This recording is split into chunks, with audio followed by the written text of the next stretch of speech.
So there's an assumption with people that when they get a mortgage, which is a debt pledge, that they're actually buying a home, not knowing that constitutionally, so we talk supreme law of the land, that no state can make any instrument or issue instruments or credits or bills of credit that's unlawful, or coin anything but gold or silver coin for money.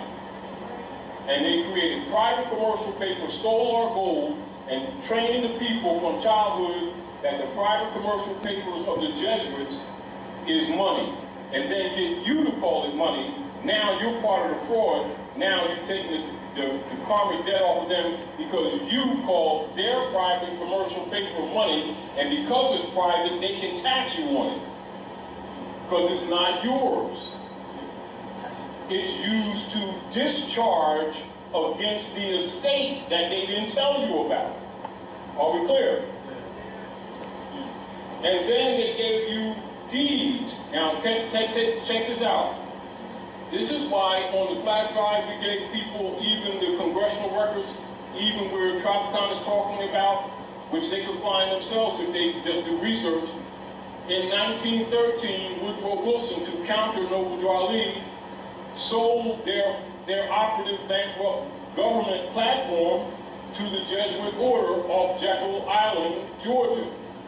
And they converted all of our allodial titles and aboriginal titles, which most people aren't even familiar with, into mortgages and deeds since 1913. We're not talking about 1800, we're not talking about 17, we're not talking about 1500, we ain't talking about the good ship Jesus, we're talking about 1913.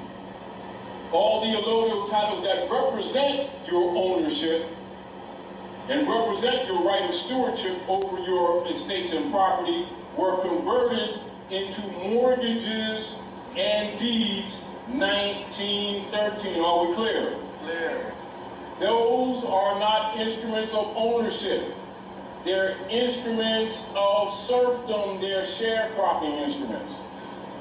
So these people are thinking they're buying houses and they're actually making sharecropping agreements. So what do?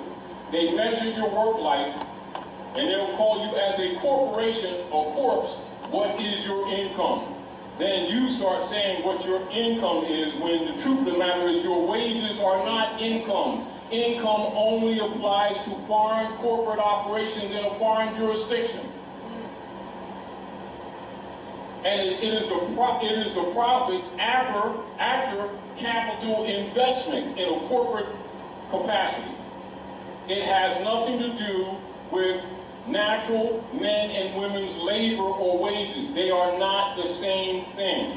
So they trick you into agreeing that you have income and you just say that you're a corporation. So now they listen to you as corporate property because all corporate entities come under the Roman Curia. Are we clear? So people going about their lives thinking they're making payments, thinking that they're owning property, and it's a debt pledge, and they're even listed on the instrument as a tenant. Look at any deed, they're listed as a tenant. Does a tenant sound like owner? You know, and so there's an assumption. So the point that I'm making is, Dr. Naila, there's an assumption of ownership and not the fact. Are we clear? An assumption and not the fact. Why do we do what we do here?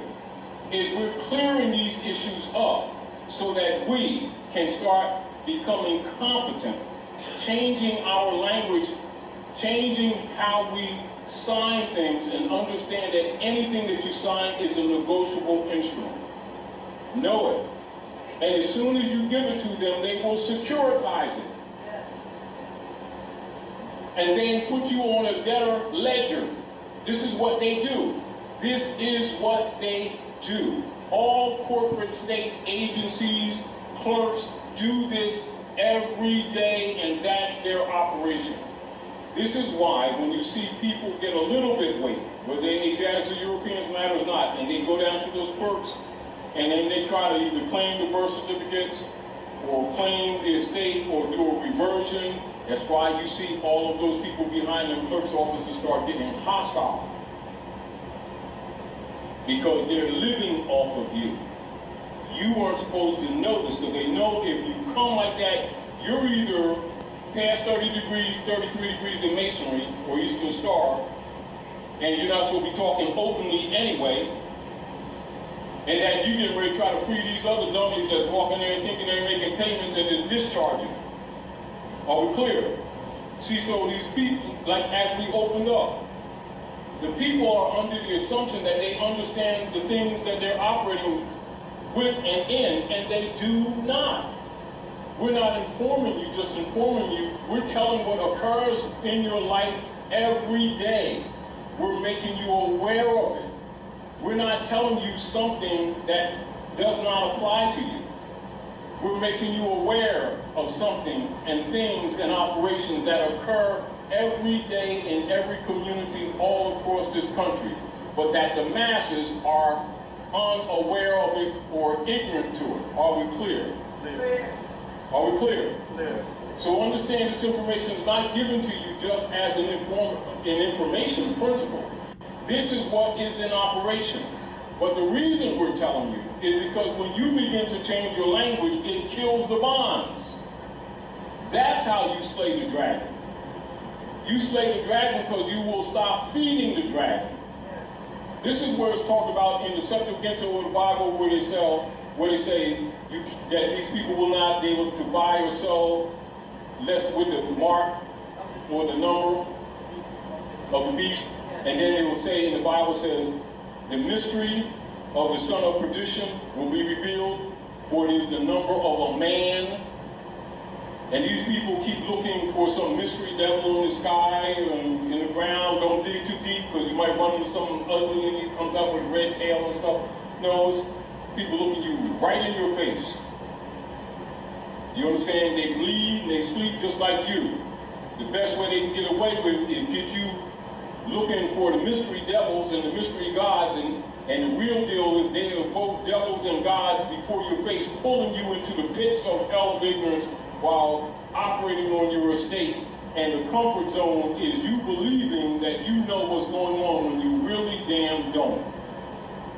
So what occurs is people think that a car registration is just so they can keep track of their car. It's a bank bond and it's on the stock market and it's bundled. Those bundles are called instruments. That's where the securitization comes in. As an example, car registration, birth certificate, marriage certificate, social security number, driver's license, CDL, whatever license you got, a beauty salon license. They're bundled together. And that's called securitization. Then they're bundled, derivative, and they are presented as fungible instruments. Fungible, that means it's monetized and is used as trade for resources. Are we clear? This is done amongst government level, not amongst the common people's level. They're given private commercial paper instruments of the Jesuit order of the Federal Reserve, which is private commercial paper, and lied to and told them that there's dollars. The dollar is by grams and measures, weights and measures. Gold Yakamthala, which is a gold coin, or the equivalent of silver, which is all civilization on Earth planet is based on cosmology. And so this is the reason why people who know this will always carry a coin, silver or gold coin. Likewise, copper, right? That's the alchemical metal of Venus, which is our star. That's your copper. The alchemical metal of the moon, which is your crescent. That's our moon. And then, of course, the gold coin, which is the sun.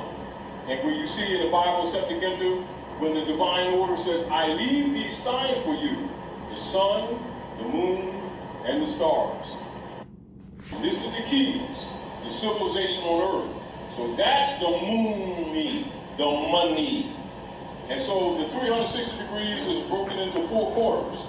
Those 4 quarters are represented by 4 crescents or 4 quarter moons. And that's why they're silver.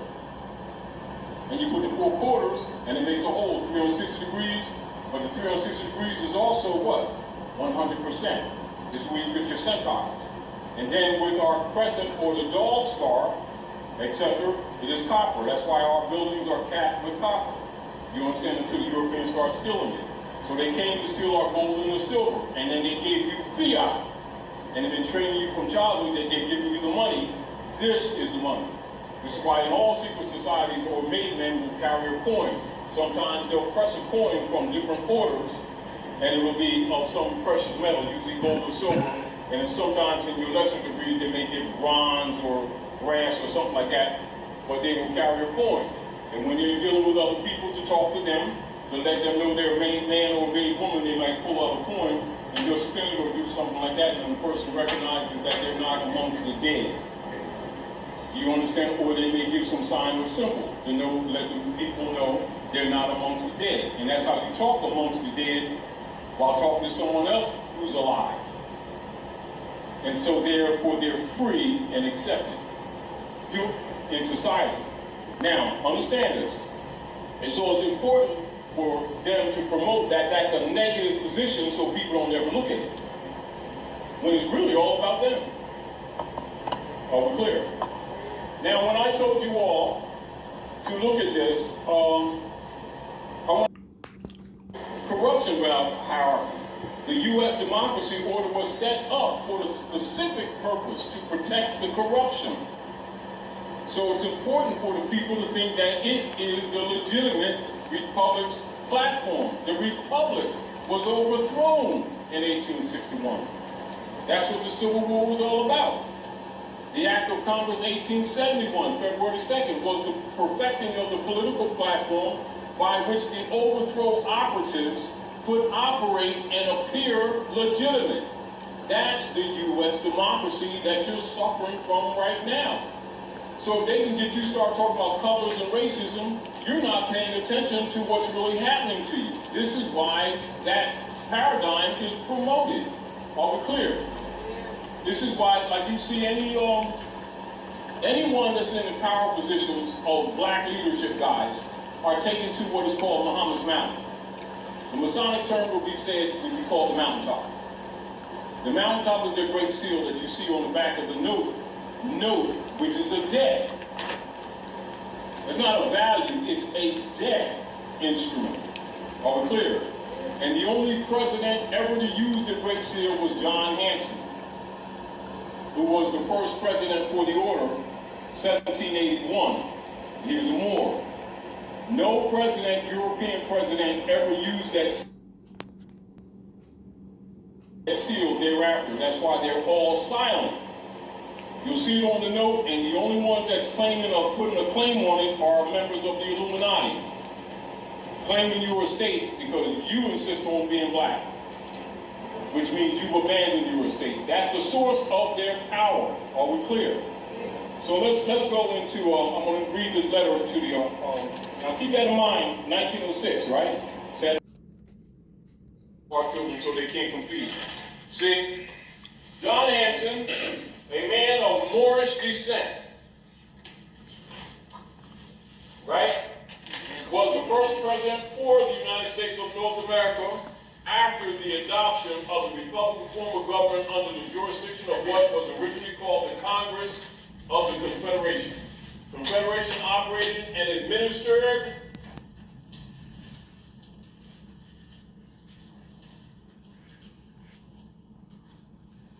over the United States from March the 1st, 1781 AD until March 4th, 1789 AD. Second president, Richard Henry Lee. Third president, Elias Boudinot.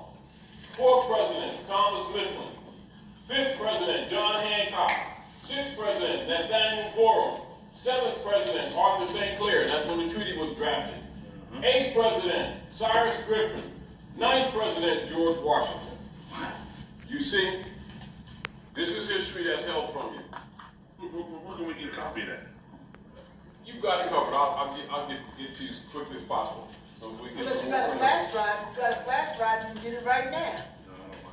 That's another thing. I'm gonna borrow some flash But drives. you never come here without a flash drive. You know we always When I talk come about. back, I'm gonna have 5 of them leaving here.